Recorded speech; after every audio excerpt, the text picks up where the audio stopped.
nous travaillons depuis le début du mandat sur cette loi d'orientation agricole qui tardait à arriver. Les députés de la France Insoumise ont participé aux consultations nationales et régionales qui avaient été mises en place par le gouvernement.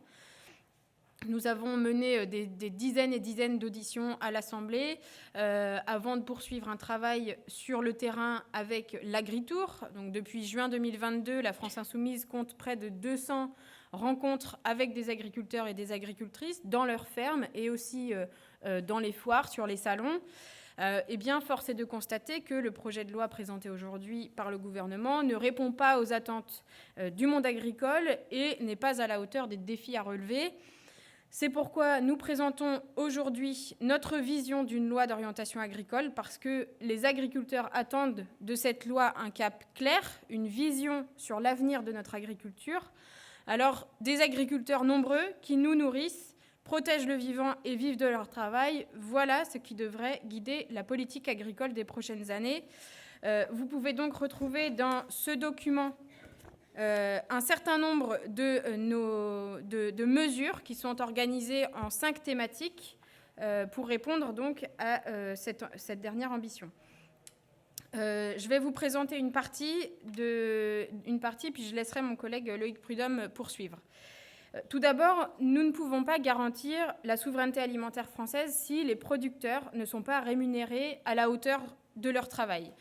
Aucune politique d'accompagnement à l'installation et à la transmission ne résoudra le problème du renouvellement des générations si on n'améliore pas les conditions de travail et le revenu des agriculteurs. Nous réaffirmons donc notre volonté de mettre en place des prix rémunérateurs garantis qui permettent une juste rémunération des producteurs. Vous retrouverez également des mesures qui permettent d'améliorer les conditions de travail en agriculture, comme le soutien aux mécanismes d'entraide, tels que le service de remplacement. L'enjeu, il est aussi de garantir le droit à l'alimentation de qualité pour chacun et chacune.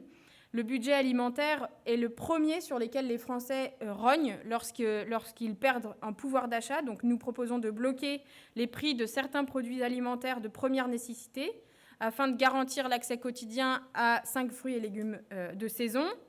La commande publique est également un levier mobilisable rapidement par l'État afin d'assurer des débouchés massifs aux producteurs engagés dans la transition agroécologique et biologique.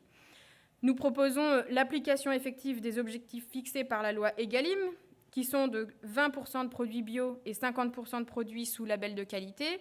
Nous proposons également de donner davantage de moyens pour développer les projets alimentaires territoriaux, les PAT. Et enfin, sur la question du prix, la multiplication des accords de libre-échange participe aussi à la dérégulation du marché agricole français, mais aussi des autres pays. Les producteurs, ils sont en concurrence avec des produits étrangers, moins chers, qui ne respectent pas toujours les mêmes exigences sociales et environnementales.